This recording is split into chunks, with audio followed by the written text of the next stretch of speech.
आम चुनाव के आज जो परिणाम दिखाए जा रहे हैं, उनमें से खासकर उत्तर प्रदेश व उत्तराखंड राज्य के चुनाव परिणाम बहुत ही ज़्यादा चौंकाने वाले हैं तथा किसी के भी गले के नीचे से उतरने वाले नहीं हैं। शायद आप लोगों के भी गले के नीचे से आसानी से उतरने वाले नहीं हैं। इन दिखाए जा रहे परिणामों से ऐसा साफ तौर पर प्रतीत होता है कि वोटिंग मशीन ने बीजेपी के सिवाय किसी दूसरी पार्टी के वोट को स्वीकार ही नहीं किया है, अधिकांश स्वीकार ही नहीं किया है, या फिर अन्य पार्टियों के वोट भी बीजेपी के ही खाते में चले गए हैं। पार्टी द्वारा प्राप्त रिपोर्टों के मुताबिक, जो मुझे रिपोर्ट मिल रही है, तो पार्टी द्वारा प्राप्त रिपोर्टों के मुताबिक मुस्लिम बाहुल्य इलाकों में भी ज़्यादातर वोट बीजेपी को ही चले गए हैं, जिससे इस आशंका को और भी ज़्यादा बल मिलता है कि वोटिंग मशीनों को अवश्य ही मैनेज किया गया है। आप लोगों को ये मालूम है कि जिस भारतीय जनता पार्टी ने उत्तर प्रदेश में, जहां मुस्लिम समाज का जो वोट है 18 और 20% के करीब है, जिस भारतीय जनता पार्टी ने एक भी टिकट मुस्लिम को ना दिया हो, इसके बावजूद भी मुस्लिम बहुल्य इलाकों में मुस्लिम समाज का वोट बीजेपी को चला जाए, क्या आप लोगों के गले के नीचे से ये उतर रहा है?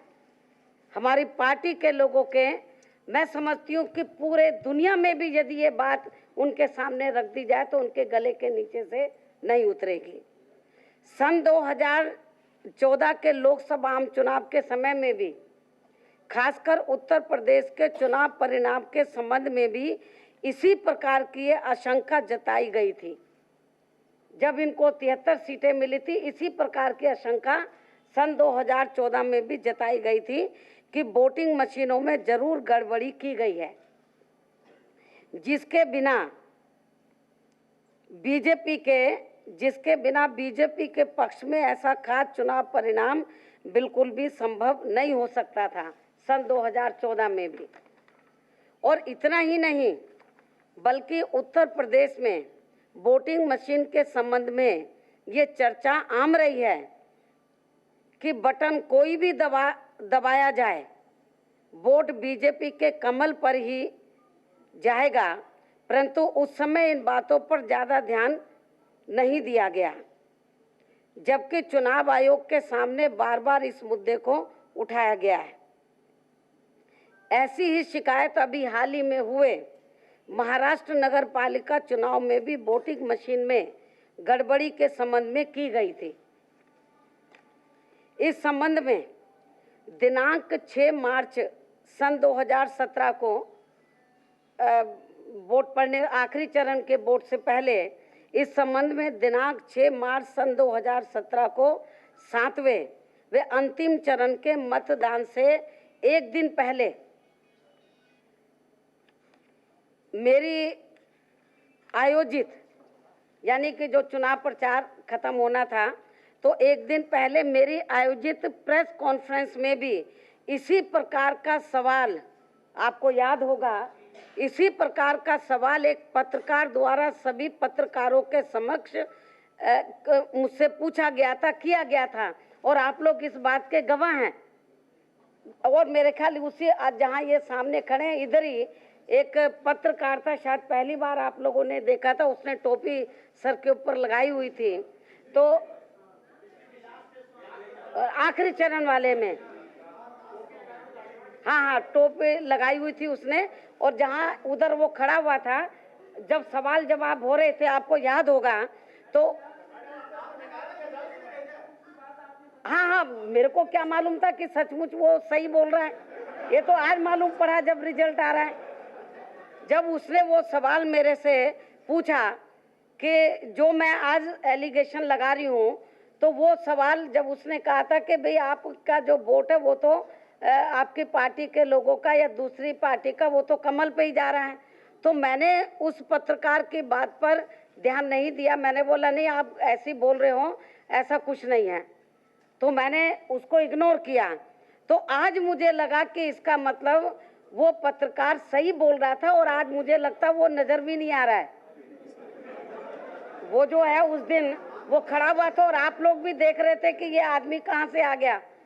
तो उसने ये सवाल मेरे सामने रखा था और आप लोग इस बात के गवाह हैं। किंतु सन 2014 के लोकसभा व वर्तमान में उत्तर प्रदेश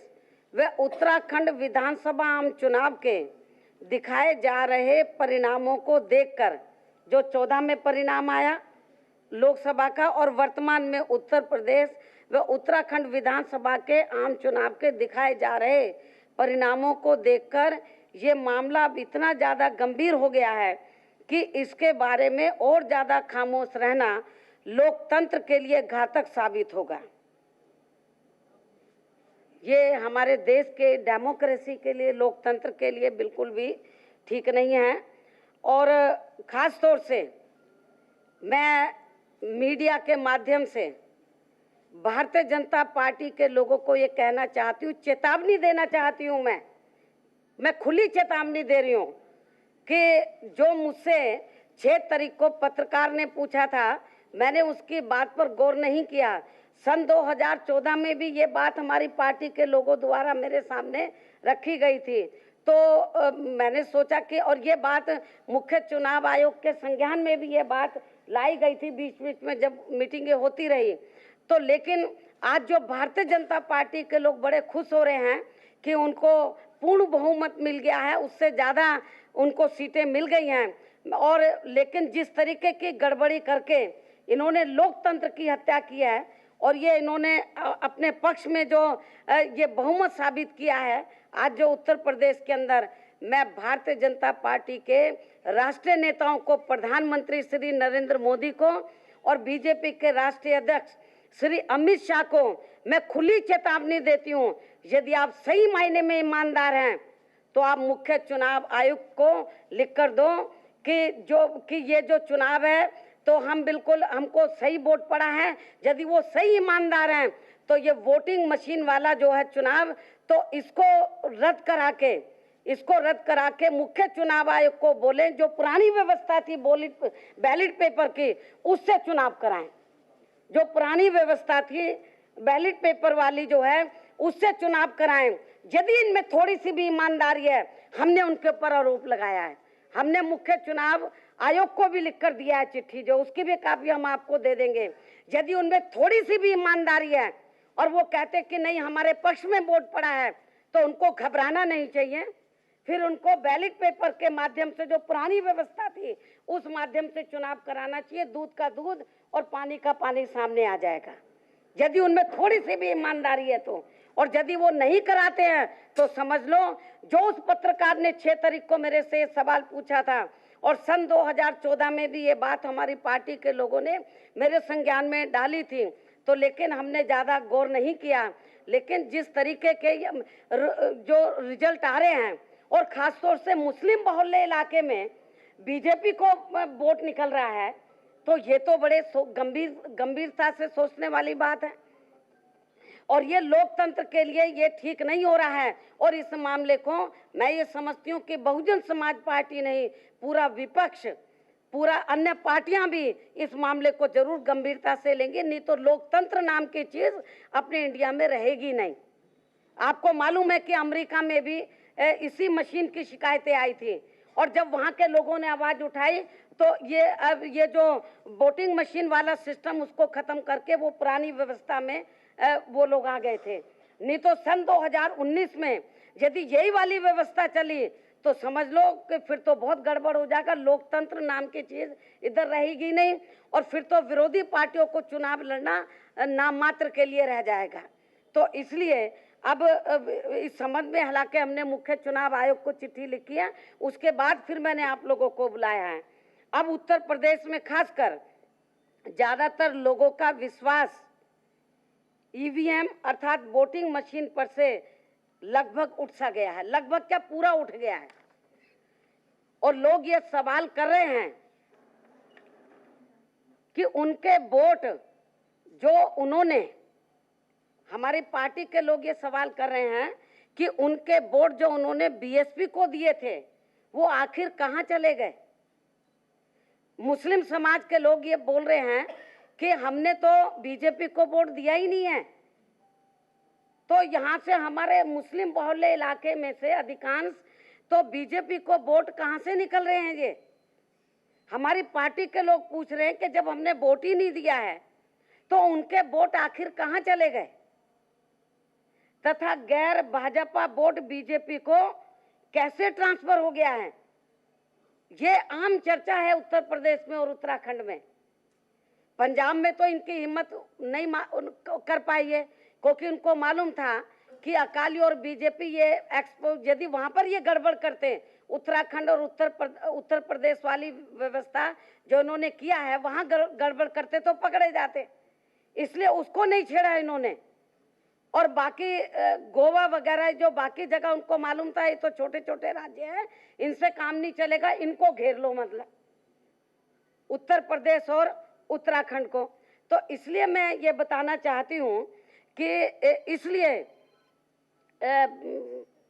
भारत निर्वाचन आयोग से हमने चिट्ठी भी लिखी है। मेरी मांग है इस संबंध में आपकी प्रेस, आप लोगों को बुलाने से पहले, प्रेस कॉन्फ्रेंस बुलाने से पहले तो हमने भारत निर्वाचन आयोग को इस संबंध में चिट्ठी लिखी है। चिट्ठी की कॉपी आप लोगों को अभी दे दी जाएगी। इसलिए भारत निर्वाचन आयोग से मेरी मांग है कि उत्तर प्रदेश एवं उत्तराखंड विधानसभा आम चुनाव के परिणामों को तत्काल प्रभाव से रोका जाए व विदेशी एक्सपर्ट टीम के माध्यम से इन सभी वोटिंग मशीनों की जांच करवाई जाए, और जब तक निष्पक्ष जांच पूरी ना हो जाए तब तक इन दोनों राज्यों के नतीजों को रोका जाए, तथा बैलेट पेपर वाली पुरानी व्यवस्था को लागू करके उत्तर प्रदेश में पुनः चुनाव कराया जाए। और इस संबंध में जैसा कि मैंने अभी आपको बताया कि भारत निर्वाचन आयोग को आज लिखित में पत्र भी भेज दिया गया, उसकी कॉपी आप लोगों को तुरंत अभी दी जा रही है। और मैंने आप लोगों को बताया है कि भारतीय जनता पार्टी के लोग यदि वो कहते कि नहीं हमको हमारे पक्ष में हवा थी, तो मैं ये उनको ये कहना चाहती हूँ कि आप यदि ईमानदार है, दूध के धुले हैं, प्रधानमंत्री दूध के धुले हैं, अमित शाह दूध के धुले हैं, फिर मैं इस बात को रिपीट करती हूँ, तो वो बैलेट पेपर से के माध्यम से चुनाव को करा ले, सही स्थिति सामने आ जाएगी। ये लोकतंत्र के साथ बड़ा भारी विश्वासघात हुआ, धोखा हुआ है। मैं समझती हूँ कि ये हमारे देश के भविष्य के लिए, लोकतंत्र के लिए ये बिल्कुल भी ठीक नहीं है। इसलिए मैंने सोचा आप लोगों को, क्योंकि जिस किस्म की रिपोर्ट मुझे अभी तक मिल रही है वो बड़ी चौंकाने वाली है, लोगों के गले के नीचे से नहीं उतर रही, इवन आप लोगों के गले के नीचे से नहीं उतर रही। कोई सोच नहीं सकता कि बीजेपी को इतनी सीटें मिल जाएंगी और बाकी विपक्ष की पार्टियों की ऐसी खराब हालत हो जाएगी, कोई सोच नहीं सकता है। ये मामला जांच का विषय है और मैं मुख्य चुनाव आयुक्त से फिर मैं पुनः अपील करती हूँ